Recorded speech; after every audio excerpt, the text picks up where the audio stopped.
Sketch the locus of z if argz minus 2 plus argz minus I is equal to pi.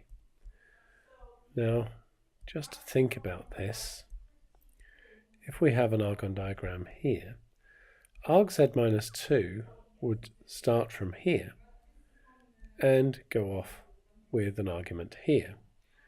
Z minus I would start here and go off with an argument here. Now, if we're going to get pi when we add these arguments, that's 180 degrees, and it suggests a straight line. So what I'm going to do is put 2 here and 1 here, and let's consider the straight line through those.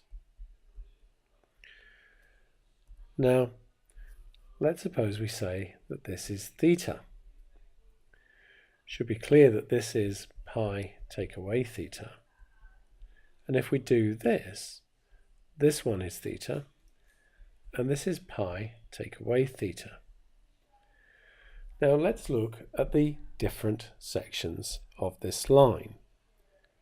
So if we've got this bit down here, then arg of z minus 2 plus arg z minus I would be equal to, so the argument of this would be pi minus theta, and the argument of the other one would also be pi minus theta, and that would be 2 pi minus 2 theta, and that's not what we want. We want to get pi.